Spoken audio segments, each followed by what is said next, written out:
I got to deal with this. Hi, I got to deal with this. So iyaz Akhtar's here from CNET in San Francisco, and Sean Hollister's on the ground at E3.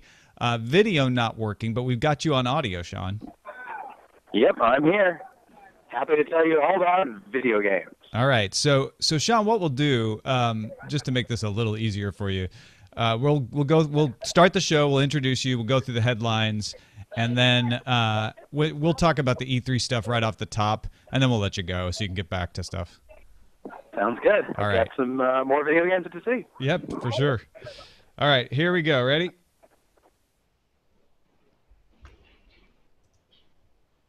Thank you for tuning in to the Daily Tech News Show. If you would like to listen live, press 1 now. If you would like to watch live, press 2 now. If you would like to download later, press 3 now. If you would like to support, go to bit.ly/helpdtns. This is the Daily Tech News for Monday, June 9th, 2014. I'm Tom Merritt. Joining me today, I have iyaz Akhtar from CNET in San Francisco, also a member of the GFHQ network. How's it going, Mr. Akhtar? You've added an H, just like in my last name, but there's no G. GFHQ. Oh, my God. You know what I did? I was thinking GCHQ, as if the guys from Queen's Network was somehow involved in spying. We have yet to join the spying ring, but even if we did, I couldn't tell you that, right? But it's good to be here. Sorry about that, you guys. It's okay. Also, on the phone, live on the ground in E3, is Mr. Sean Hollister, who has been attending the press conferences there this morning. How's it going, Sean? Good. I just got out of Electronic Arts and I was at Microsoft before that. So. All right. Got anything you need from E3? Excellent. Well, we're going to go through some headlines, let folks know kind of the top line, and then we'll get to Sean to discuss a little bit more about what they announced and what all that means. Let's start off with the headlines. CNET reports Microsoft made its E3 announcements and focused on games and thanking fans for not hating them too much. The star of the show was Halo. The Master Chief Collection will come to Xbox One November 11th, allowing players to take on pretty much every Halo game, including Halo 2 multiplayer. Purchasers also get a crack at the beta of Halo 5 Guardians, which isn't scheduled for release until sometime in 2015, but the beta should come in December. Further hitching their hopes to Halo, Microsoft also announced Halo Nightfall, a live-action weekly series directed by Sergio Mimica Gazan and produced by Ridley Scott. The series will be part of the Master Chief Collection. Microsoft had lots of other things to announce as well, but the focus was firmly on gaming. A sequel called Rise of Tomb Raider was announced coming in late 2015, as well as the announcement of a new Crackdown. Foul-mouthed squirrel Conquer is coming to Project Spark. The hit mobile game Threes comes to the decidedly not mobile Xbox One this year, and Sunset Overdrive gets a release date of October 28th. And Gadget reports EA announced developer DICE is making Star Wars Battlefront in time for a spring 2015 launch. Also, Sims 4 will come to PCs September 2nd. Sims in Sims 4 will have heart and can die of laughter and can also be imported into someone else's game. BioWare has a new Mass Effect going somewhere new, they say, and a new game IP that's meant to feel real and alive. We also got looks at Madden 15, FIFA 15, a new UFC game, a new game from Criterion that involves ATVs and helicopters, boats and wingsuits. Also, EA launched the beta for Battlefield Hardline today. There's also Bruce Lee in UFC. I'm not even kidding about that. The Next Web reports Microsoft has redesigned Skype from the ground up for iOS to give it a consistent look and feel with Windows Phone and Android apps. Microsoft promises the app will be 5 times faster with smoother scrolling and synced notifications. Users will also be able to start group chats from the main hub and send messages and photos to offline users. The new app will arrive in Apple's App Store in about a week. Ars Technica reports Netflix released a new monthly speed index for May, and among other things, it shows that Verizon Fios dropped 2 slots behind DSL providers Frontier and Windstream.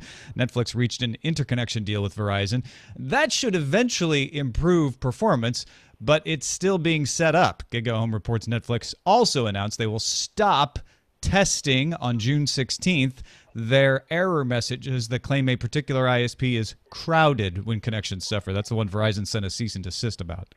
TechCrunch reports Minecraft creator Marcus Persson, a.k.a. Notch, has released his latest game called Cliff Horse, in which you control a horse on a hilly green landscape as it pushes a ball. The game is free to download, though users can choose to pay in Dogecoin or Bitcoins if they like, and it's available for Windows. TechCrunch reports Facebook has launched a new app called Slingshot that lets you send annotated pictures and videos to friends who can only see them if they send one back. Kind of a reverse Snapchat. Unlocked shots can be held to view later, but once swiped away, they are not stored, kind of like Snapchat. The app is not available in all markets around the world, but it is in the iTunes App Store in some of them. News from you comes from our subreddit at dailytechnewsshow.reddit.com. We ask that you guys go in there and at least vote stories up and down. If not, submit some links yourself. Captain Kipper does a great job in there. He submitted the BBC story that Sony sold 18.7 million game consoles in its fiscal year that ended in March. That puts it in front of Nintendo, which sold 16.3 million. That's the first time Sony has passed Nintendo in 8 years. Nintendo fans may take solace in the fact that figures released for the last week of May showed 19,312 Wii U's were bought in Japan compared to just 6,022 PS4s. That is really odd. Okay, I'm going to, excuse me if I butchered your name. Melchizedek, 74, posted the CNET story about Amazon expanding their login and pay service to allow for recurring payments like subscriptions. Login and Pay lets customers use their Amazon account and its associated payment methods to buy products on non-Amazon sites. Amazon has been testing the new subscription portion of the service with mobile phone service company Ting. Our top story on the subreddit today came from Techie Noob. The Verge reports developer Frederick Jacobs noticed that iOS 8 will randomize a phone's MAC address when searching for Wi-Fi hotspots, reducing the chances that your phone can be identified. Lots of businesses, especially malls and shopping centers, gather publicly broadcast MAC addresses in order to gather marketing data on shoppers. Now, while shops promise they do not collect personally identifiable information, randomizing your MAC address broadcast to Wi-Fi kind of helps make sure of that. That's pretty cool. And Burke80 sent in the Engadget story that Elon Musk told folks at the UK launch of the Tesla Model S yesterday that he wants to open the designs of the supercharger system in order to make a standard that other car makers can adopt. Musk would require participating companies to include charging costs in the cost of the car and help pay to maintain the supercharger network. Yeah, it'll be good for him if there's one supercharger network. A standard. And it's his, yeah. And that's a look at the headlines. Hey, our plug of the day, Sword and Lasers Anthology. We've been telling you about swordandlaser.com/stores where you can get it. 20 great science fiction and fantasy stories, 10 sci-fi, 10 fantasy, from members of the Sword and Laser podcast audience, is available now on Kindle. So you've been hearing me talk about it, and you're like, yeah, I kind of want it from my Kindle app or my Kindle. Now you can get it there. It just showed up this morning. So thanks to the user on Twitter that tipped me off to that. I think it was Rob. Appreciate that. And it's finally showed up. Should be coming to Nook soon as well. Or you can get the print copy. All the links to all the copies are at swordandlaser.com/store. All right, Mr. Sean Hollister. Big news from the Microsoft event was that Halo series, that Halo Master Chief Collection, plus the look at Halo 5. What did you think? Indeed it was, and that's kind of a surprise that the biggest news out of Microsoft's keynote here at E3 was that you can buy some existing games again with new content at it. It's going to come with the Halo 5 beta, but still, it was surprising that was the biggest cheer of the room. I'm looking forward more to some of the other games that were announced during the conference. Dragon's Age Inquisition looks pretty great. A whole bunch of games, actually, with dragons, dragon fights and decapitations and things like that were shown off. But there's also some lovely indie platforming games that look wonderful. Last year, there was a company called Playdead that came out with a game called Limbo a couple of years back, I think it was, and they have a new creepy platforming game where you seem to be playing a young boy investigating some kind of factory where there's people being thrown around, and we're trying to figure out what's going on there. Well, I'm looking forward to that most of all. It's not a big, bold explosion game at all. Now, one of the things that I've noticed when I was reading recaps of this is some folks out there are pretty down on Microsoft, saying, yeah, they gave some lip service to indie games like Threes is going to come to Xbox One, but it wasn't very serious. Other people were more forgiving, and it sounds like you're sort of landed on that side, saying, no, this is a good start for Microsoft. It did feel kind of like lip service at one point because they basically crammed almost all the indie games into one big, sizzle reel where they just, and here's all the indie stuff. We do indies too. But they did pull out a couple of really intriguing, dark, picturesque, two-dimensional indie games. Inside being one. That's the game I told you about. That's like Limbo. And then the other one, the name isn't coming to me, but it's Cuphead? right here in my Twitter feed. Say that again. Ori and the Blind Forest is the other one. And it looks like a painting. It's just gorgeous. And those two got some time on screen. And, that it feels genuine, those two at least. And I don't know if they've got enough indie games to go up against Sony PlayStation and say, we're going to be the place where all these developers can come and bring their work. But there's definitely a couple games I want to buy, and they're both indie titles.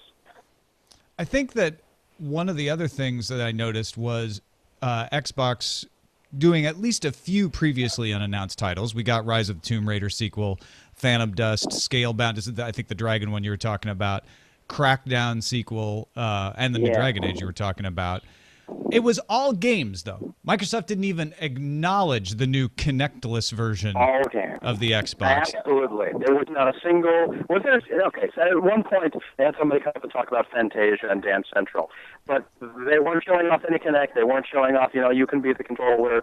That message is done. Last year... With the console launch, they had to say, we have a box that is magical and can do all kinds of amazing things. It's not just about games. That message didn't work too well. They weren't able to deliver on those promises. People called for, the $400 Xbox without Kinect and so on. Now, all they've got left, really, out of that original vision, the only thing that worked well is another good game console. And now they needed to prove out that they will have the games to support it. So this is them playing for that core audience that might have been turned off by the previous message all about, how much they're going to be involved with TV and all the motion control and all that kind of stuff they can do. Now they're saying, we're just going to do games. We're going to satisfy you folks who bought this as a game console and focus on that because the unspoken bit here is because it's really all they've got left. Now, we also... we're talking a little bit in the headlines about the EA conference. You were in there as well. Yeah, I just got out of there. I'm standing in front of the Shrine Auditorium where it was held right now. And also, obviously, all about games. Sims 4 the best thing, huh? I think maybe. I mean, they have their big epic explosion game in Battlefield Hardline, and there's a lot of people who want to know what Mass Effect, the next Mass Effect, and the Mirror's Edge 2 are all going to be about, sequels to very beloved franchises there. But The Sims 4 is that one game where I look at it and say, oh, this was, a new entry in a extremely popular franchise that kind of petered out and people kind of forgot about and got, pulled into the Sims controversy when EA started having problems with servers. Although that was SimCity, not Sims technically. Now they've got something where it takes the part that I think people like the best about The Sims, which is just these crazy interactions, these crazy little stories you can tell your friends about. Oh, wow, I have these computer-generated characters, and they did this thing when they met each other, one of them died of laughter and all that kind of stuff. And making that the focus and letting you customize these personalities to such a degree that you can, make these crazy things happen on a more regular basis, I'm guessing that's what they're selling, and I think people would buy it. Sean, what do you make of, and I mentioned this as a little quip, and I really, this is true. Bruce Lee has been licensed by EA to appear in a UFC game. What do you think of that kind of stunt casting, I guess, for a game like that? It seems a little strange to me. I think it was very strange, and I tweeted such at the time. It felt kind of flat. I mean, they brought up this, originally they brought up this old clip of Bruce Lee talking about the way water flows. I don't know if you've ever heard or seen this before, but all about his mentality for martial arts. And we thought it was going to be a Bruce Lee game, or it was going to be some kind of amazing new martial arts franchise. And then they have a very rigid reproduction of Bruce Lee come out in the game and kick this MMA guy for a while, and after getting locked up in some submission holds, and it felt felt kind of stunted. It felt kind of stiff, and I don't think that went over very well, honestly. Well, if they just introduced him for The Sims, that I think might have worked. I think they even showed like a Sim Barack Obama. There we go. They showed Barack Obama. Yeah, they wanted that Bruce Lee in The Sims. I want to import Bruce Lee into my Sims. Let's do it. I'm absolutely sure you'll be able to do that, and he will wipe the floor with the crazy grandma, librarian that they shut up, I'm sure. All right. I think the last question that people want to know about is we're going to compare Microsoft's announcement, obviously, to Sony's announcement, which will come later this evening from the time we're recording the show right now. But did Microsoft do their job? They're coming from behind right now in the race against the PS4. They're changing their tactics, saying, we're about games now. We're not just trying to be the entertainment box like you all criticized us about last year. Do you think it? I want to hear from iyaz on this, too. Do you guys think they pulled it off? Sean, start with you. They gave it what they had, and what they had is good. And what they have is games that people are looking forward to. And they didn't show off, how fun all those games will be. A lot of them were just the typical cinematic trailers. Here is a video of something we'd like this game to look like without actually showing the game. So there's a little bit of hesitance there. But I really think what we're going to see from Sony is that they've switched places, that now it's going to be Microsoft is saying, hey, we've got the $400 game console that can compete with Sony, but Sony is going to push ahead and say, we are going to give you virtual reality, and we're going to deliver your games from the cloud. We're going to give you instant access to these things. You want to download them. I think Sony is going to try to come out front as the innovator now, and if they've already been selling these consoles well, that might be enough to convince a bunch of people to stick with Sony or to go Sony.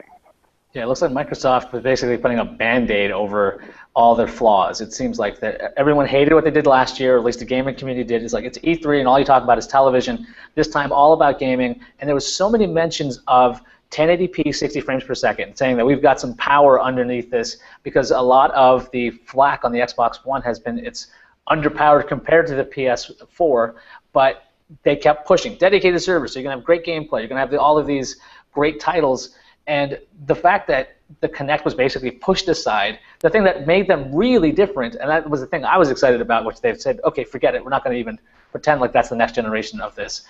It seems like they are trying to be level with Sony as of last year. I think he's on the nose here. Sony can easily one-up them again tonight, just by saying they've either have their television media streaming service that they've been talking about, or their online streaming service, or any other media thing that they can kind of say, because they are already in the good graces of gamers.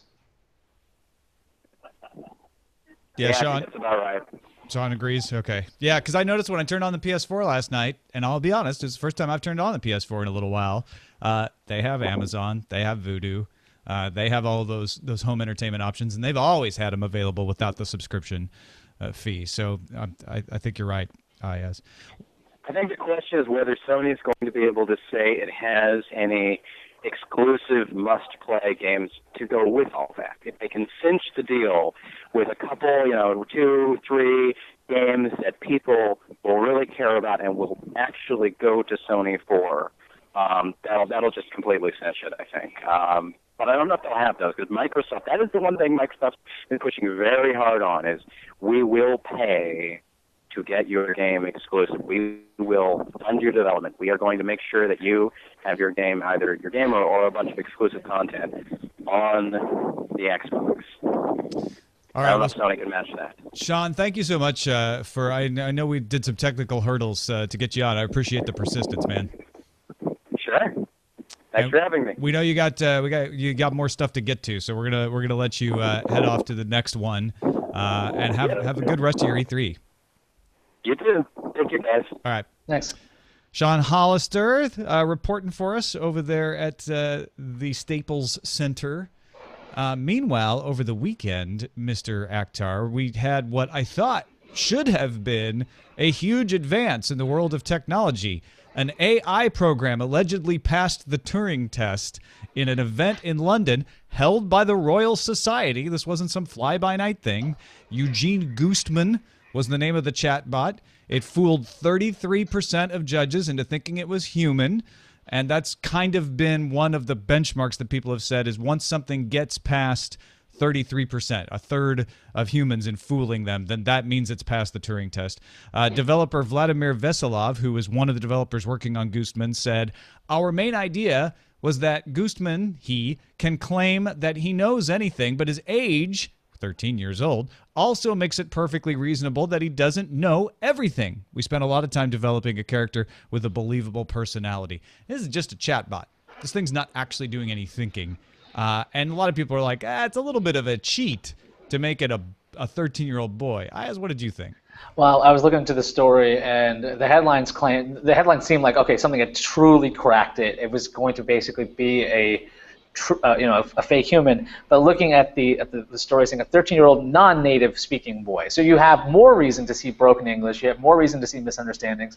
It definitely felt like a cheat to me, one of those workarounds. But technically, they did it. They got around it. And that's part of the way this whole test is supposed to be, right? If you fool a human being, if you set up the parameters where they're easily fooled, it seems like you're kind of skewing it a bit, but it worked. I guess the nerd in me is like, that's kind of cool, but like the rules-based guy in me is like, oh, come on, that's a cheat. I tell you what, when I first read it, I was like, even though it's just a chatbot, I know this isn't actually an advance for AI. The idea that a chatbot even could really fool people into thinking it's a human has all kinds of other implications, and that's a thing in and of itself. So I was excited to try this out. It was pretty much down all weekend as people were flooding it, but I finally broke into it this morning. Well, I didn't break into it. I finally got it to load this morning, and it really disappointed me. It felt like talking to Eliza on my Commodore 64 back in the 80s. Like, it just kind of ignored anything that I wrote that was too specific. Because I'm like, okay, he's a Ukrainian boy. How are things, he says he's from Odessa. I'm like, have there been any invasions? What do you think of the violence in your area? What's your attitude towards Russia? All those things were just brushed off, and not in a way that you could say, oh, well, yeah, 13-year-old boy, maybe he just doesn't want to talk about it. Maybe he's not interested. They were more like, you haven't told me anything about yourself. It was like, oh, that's such a canned response. It didn't convince me. Can they change the parameters so it's like a 6-year-old? It's just the kid. Every time you ask him a real question, just says candy back. I mean, that's the thing of it's not quite there. The question is whether technology like this would be even used to, I guess, for ill will, right? Like if I'm going to have a bunch of bots calling Citibank because I can answer all your questions. Oh, I'm sorry, I don't speak English very well now because now I know your security answer is my mom's name? Question mark. Like if that works, I mean, it's a neat story, and I want to see where it goes from here. Yeah, and a lot of people are criticizing it because they're like, AI research isn't even concerned much with the Turing test anymore because you can fool humans into think they're talking to a human and still not have actual intelligence. Still have it's not a great estimate. Like an animal could have intelligence and not do well on this test. That's beside the point to me as far as what is achieved here. If you can fool a human into thinking that a chatbot is a human, that's not a proof of AI. I get that, totally agree with that. But it's a proof of something else. And you're given some examples of some of the ill ways it could be used. It could be used in good ways, too, just for therapy or treating loneliness or in-game characters that are more believable. I mean, there's all kinds of things you could do. I've had conversations with adults. It felt like I should be talking to a chatbot. And I'm like, hey, I want to know whether you had lunch. And they're like, well, lunch is a good idea because the reason why that lunch is like, wait, are you a bot? Why are you talking this way? But hopefully that's the reverse. I want to have the reverse Turing competition, which I think actually exists, where humans try to fool people into thinking that they're actually just chatbots. Chatbots. All right, let's take a look at the calendar. Tomorrow, obviously, E3 opens up for real, but also June 10th, NTT Docomo, Japan's largest carrier, will begin to carry the iPad Air and iPad Mini 2. Actually, in Japan, it's already tomorrow. So, hey, hope you're enjoying your iPads. And T-Mobile decided it will move its latest Un-Carrier event, which is going to happen on June 18th, to Seattle, because they're saying, oh, well, all you reporters are going to go to Seattle on June 18th for the Amazon announcement, the Whoa announcement. So we'll just have our announcement in Seattle. Really, T-Mobile's trying to pretend like this has nothing to do with Amazon announcing a phone. That's almost disingenuous, don't you think? I'm just hoping that because Amazon hasn't told like the press basically where they're going to be and what's happening, that maybe T-Mobile was also left out of the loop. They're like, oh crud, we should have been there because we're going to be their carrier. Right, exactly. They're going to be the carrier. They have to be the. I don't know. And we got the Amazon payment system launching. Now you can subscribe through Amazon. Oh, you mean like a telephone? Like it's all falling into place. Log in and pay to T-Mobile, the uncarrier. Yep. Our pick of the day is PC Perspectives Hardware Leaderboard. Love PCPer.com. Andy Welch has the pick. He says, for building a desktop, I'd like to recommend PC Perspectives Hardware Leaderboard as a very useful reference. Couldn't agree more. I don't have time or interest in keeping up with the latest in PC hardware, says Andy, but when I need a new desktop PC every few years, this is a great spot that I go to. They update it monthly to provide an updated list of major components based on current prices and technology. They show 4 different builds from about $500 low end to $1,000 to $1,300 and $3,000 at the top end. I've used it myself, recommend it to others all the time. PCPer.com/HW, is it LB? I'm having a hard time seeing that. Yeah. Getting old. iyaz. PCPer.com, the HWLB. We'll have the link in the show notes as well. LB makes sense for leaderboard. But good stuff over there. Love what the guys at PC Perspective do. Our messages of the day are all about gaming, iyaz. Can you imagine? I don't understand why. It actually started with Lamar last week saying, I don't get these Steam boxes. Who wants to have PC gaming in their living room? Don't PC gamers want to be on their rig, with their big screen? Well, we finally got some responses from people who are like, no. Here's why I want a Steam box. Andy says, I'm someone who uses a computer hooked to a TV to play games. When my office got turned into a nursery, I decided to hook my desktop computer into the TV to avoid being banished to the basement for gaming. Going from a 19-inch monitor to a 42-inch TV was a really nice change, and I'm glad I did it. A Steam box could still be fun since I could hook it up to the second TV to use while the kids are watching My Little Pony. Kids. You mean you, Andy. I think. I don't know if you've done a lot of stuff like this, iyaz, but I don't know if it was for gaming. Not for gaming particularly, but I've been looking into the Steam boxes. The big thing for me that's been a constant struggle is the pricing of the Steam boxes, because you can probably build yourself a rig better, and the people who are willing to do the work for that might balk at the pricing of these devices. Other than that, I still think that this is a great move, because one of the things, again, with the Microsoft conference, they talk about hardware, saying 1080p, 60 frames per second, talking about the graphics power. If you're able to switch out the graphics card and continually upgrade your device, that's something the consoles don't let you do, and that's something that people like at times, but this is a new style that people can get used to in the future. Yeah, expect Sony to mention 4K gaming at some point, just to sound cooler than Microsoft. I know that the PS4, I'm pretty sure it's not capable of doing full-on 4K, or at least they don't have anything for it yet. But if you because Microsoft was doing all that 60 frames per second, it's a spec war, right? Mm-hmm. I think the PS3 can output 4K video, not video games, but yeah, that's why I hedged my bets there, because I'm like, wait a minute, I know it could actually, it can do a lot more than you think. There's a long time before we practically get 4K video games on a console, but I expect to hear them say it somehow. Steve from Austin writes in with his 2 cents about bringing PC gaming to the living room. He says, I grew up as a console gamer until 2 years ago when I built my own rig, and personally, I enjoy the couch gaming experience much more to the desk experience. For certain games like real-time strategy, MMOs, and other tactical games, a desk with a keyboard and mouse are my preference. However, for first-person shooters and third-person action games, I'll take a gamepad and a couch every time. It's much more comfortable and relaxing for me to just lay back and play on my 55-inch TV than sitting up right at a desk and playing on a 24-inch monitor. I also want to bring up the newly released Steam in-home streaming. Before, I would have to run an HDMI cable from where my PC sits to my TV several feet away, but now with the new streaming feature, I just use my old laptop. Why would anyone need these Steam machines when you can now just stream from a PC in your office to any old laptop or PC in the house? I have a feeling that Valve and the Steam machine manufacturers have no idea what they're doing. So he's taking Lamar's point and saying, no, I'm the guy who likes to game on the couch, but I see no reason to get a Steam machine. Well, Steam machines could get people into the world of Steam. If you're used to the console world and you're like, okay, I buy this box, I hook it up to TV, and this is how it works, that makes sense. But again, if you have knowledge and you understand things, you're like, wait a second, I can set up my old laptop. Again, if you're willing to do that, I don't think you're the market for Steam machines, or Steam boxes, that is. Well, yeah, and not that many people have a capable laptop that can do HDMI to their television. I know people like you and me do, but it's not everybody that has that just lying around. Whereas a Steam machine might be the thing that allows them to do it. But I get where you're saying, where it's like, okay, if you're going to make a new purchase, even maybe purchasing a powerful desktop that you can do lots of things on at your desk, and then stream to a cheaper new PC, even if you don't have an old one lying around the house or something used, that could make more sense too. Interesting stuff from Steve. Thanks, man. Appreciate that. Feedback at dailytechnewsshow.com. If you've got thoughts of your own, we really do appreciate hearing from people who are, especially people who are in the topic that we're talking about.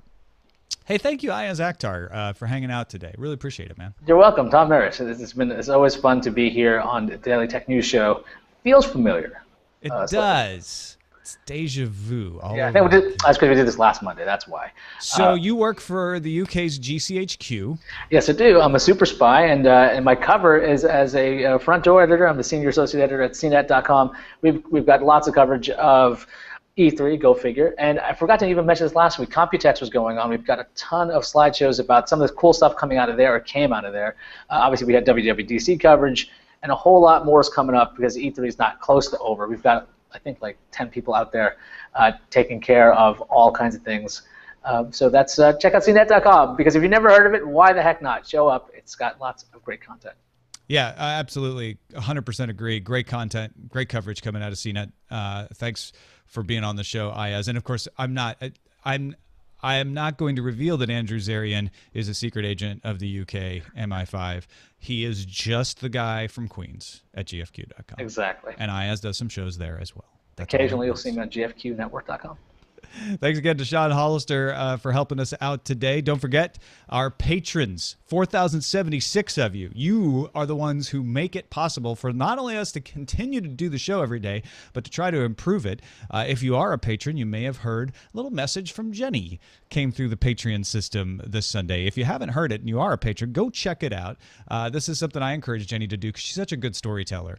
And it's a way for her to kind of give you some inside info, a little background info about the show, but also tell you some of those cool stories that she has. So check it out, bit.ly/helpdtns if you want to become a patron, and thank you if you already are. Don't forget you can have a voice in what we cover at our subreddit, dailytechnewsshow.reddit.com. You can email us, feedback at dailytechnewsshow.com. Give us a call, leave us a voicemail, 512-59-DAILY, 512-593-2459, and listen to the show live at mobile.alphageekradio.com. Plus, you can visit our website to get links like that to dailytechnewsshow.com. Raj Dayut's in town for E3. We'll talk to him on the show tomorrow. See you then.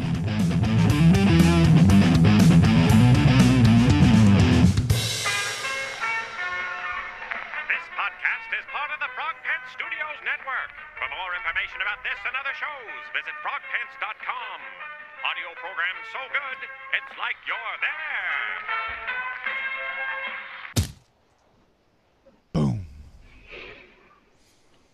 That was fun. That was fun. That was fun. You know what that was? You have to explain how you did it. I will. Just let me get the right. The thing thinging. Yeah. Once I get the thing thinging, then you could explain how you thing the then thing. I can tell you what things I use to do the things with the other things.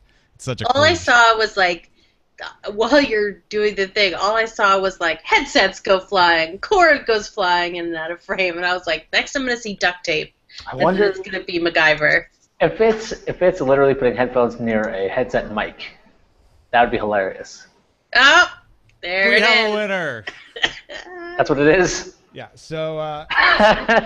Yay. So this I have already hooked up to take audio out of the laptop when I need to, which I don't very need to. But it means that on the other end, What? You're away from the mic. Explain on the to other the end, mic. I have this, which is just now. a regular headphone jack that I usually stick into the laptop. Well, Oh man. the phone has that. So the first thing I was like, he's not going to be able to hear me because it's going to think this has a mic. But it was smart enough to know, oh, that's just a headphone. So this allowed him to hear me because he could hear me over the built-in phone mic, and then it allowed us to hear him. But the problem was, well, he can't hear you guys because he's not getting anything returned. He's just hearing me in the room. So I got one of these. one of these, which is a splitter for a headphone jack. And then I took, that plugs this thing in there. And then I took these headphones, these lovely old Sonys, plugged that into the splitter of my own headphone jack.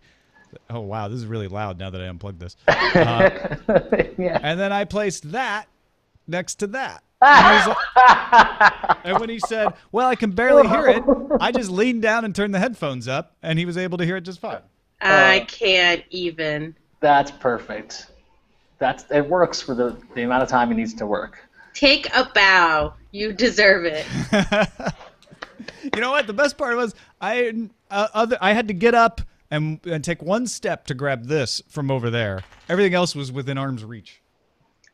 Yeah, that's impressive. You do what you can with what you've got. And it worked. Yeah, we Sort had a of. live report from the field. Yep. A field report.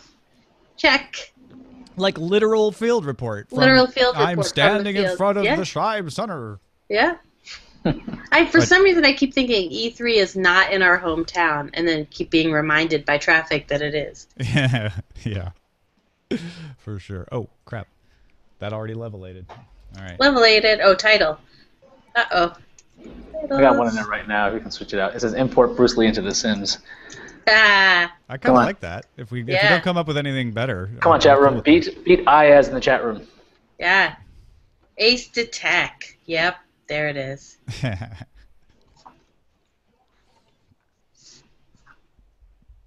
Seriously, Tom, when the MacGruber. internet goes down, I expect you to be the one to just, like, fix it with duct tape.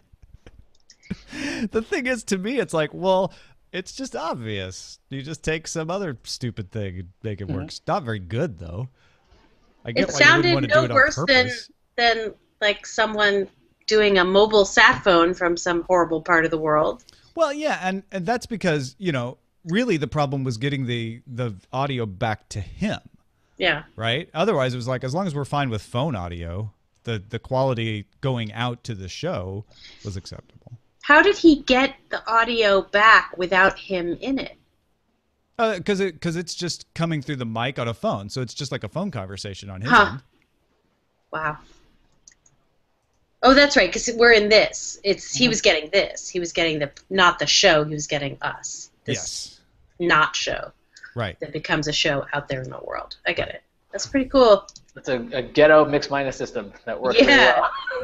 There are like 2 ghetto mix minus systems there. Oh, yeah. We're ghetto mix minus and all over the place in here. Oh, man. That's impressive. All right, let's see. Titles. There's When people- else are you gonna have the chance to have Bruce Lee in your title? I kind of agree. Doesn't come up all that Yeah. often. I'm kind of gonna say yes. All right.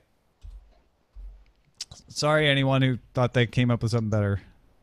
Be Like Water is pretty good, but It's a little opaque, which water can be like sometimes. It's true. Like water for chocolate. Yeah.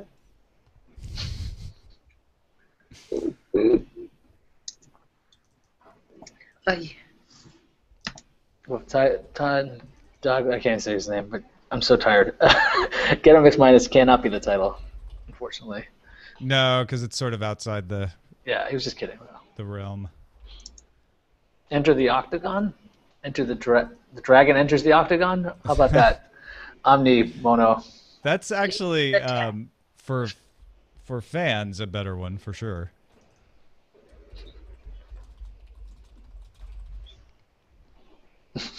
You've got until I press until I fill in like the track number and stuff to convince me. Yeah, I guess we can't have Ace the Tech either.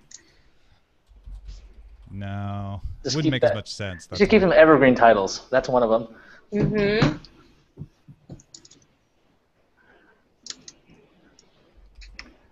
The chat room. Come on, guys. in the chat room. I didn't do that. Toby, I don't need a power nap. I need to actually sleep. I got like 3 hours last night, and that was not enough. You need a powerful map. Oh, Tinvec, Enter the Sims. Ooh. I don't know. That's close. It's not bad. But it doesn't give me Bruce Lee. Yeah, it doesn't get you Bruce Lee, which I think is your only chance to use Bruce Lee in a show about technology. That was such a strange demo. I'm watching this video. I'm like, okay, this is Bruce Lee. Cool. All right. And UFC. Sounds like a. Okay. I'm Maybe exporting. Dead fighters. They're gonna bring in. This is just the beginning. I mean, in 20 years, Shark Fighter. it's going to be like Gene Kelly fighting Fred Astaire and Marilyn Monroe having a slap fight with. See, now this sounds totally fine for a Kinect game. You know. This is what a Kinect is for. So you Yeah, can you dance get to against be- Fred Astaire, or dance as Fred Astaire. Actually, that could be the next like Dance Dance Revolution, in which you try to dance like Gene Kelly and Singing in the Rain, and you get like a bazillion points if you don't like break your ankle by the end of it. So you're singing on the rain, so like you have to have your own pole to jump on. Yeah, you gotta have a pole. You just gotta jump on have your a coffee police- table. Gotta have a policeman. I would love that. That would be so great. That'd be the perfect score. The Kinect Yeah. The would new be around Xbox anti-grav. Yep. You don't have to break your ankles. No more broken ankles. Oh, all my friends have an anti-grav room, don't you? Bruce Lee Enter the Sim. Yeah, that would be a way to do it. It's too late though. I like enter the Bruce.ly in concept, Ralph. Yeah, this almost looks like a URL shortener. Yeah, it does. Bruce Lee. Xbox's 1-inch punch is pretty funny, people. That is pretty good. That is really good. But I don't know if that game is not just Xbox One. Is it? I don't know. It was the EA demo. I don't know which one it was going to be on. I just thought it was hilarious that they made. I mean, they didn't make a big deal, but they were really happy to announce Threes was coming to Xbox. I'm like, why? Why would I do that? Why would I go to the trouble of going into my console to play Threes? You know, one of the things that they had in the game, like a couple of games, they kept mentioning that you could play as the villain that's taking on all the players, and this seems to be the usage of smart glass in tablets and everything, so that you could play the villain and do all the strategy stuff. And I was looking at, like, when I saw the two games, I'm like, wait a second. I heard this was what it was used for, but it actually makes these games a lot more intriguing to me, especially there's so many games where I want to play as the bad guy. And, like, to actually mess with other multiplayer that way, I think that could be really neat. But they didn't really mention smart glass, but I think that's actually going to be the big thing. Yeah, I actually am not that surprised that they stayed away from hardware, because that's just, I don't know if it's a good or a bad strategy, but it seems to be like, you know what, yeah, we just need to talk about games. It's E3. We can do other hardware announcements on our own. But the way I was surprised that they didn't mention smart glass more. Yeah.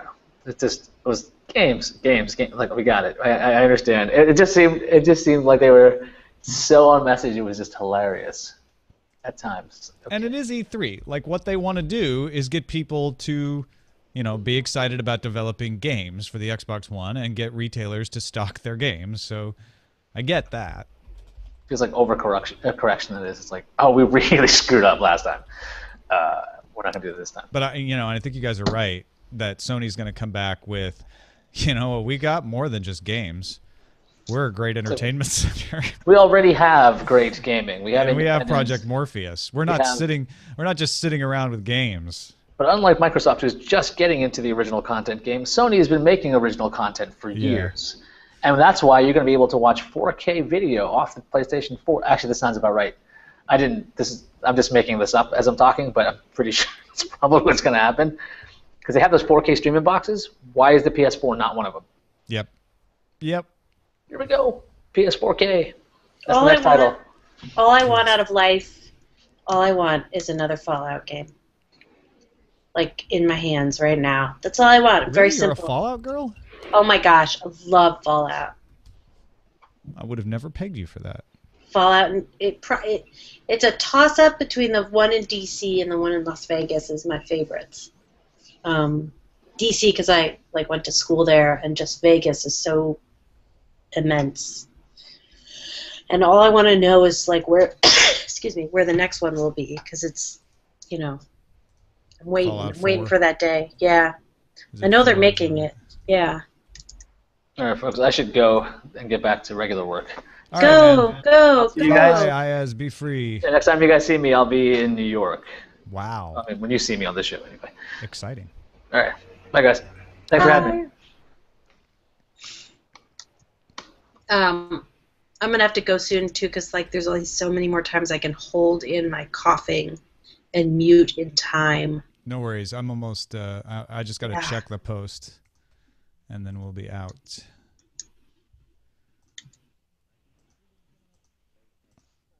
All right. I'm out of the post. All right, drop. And we are off the video.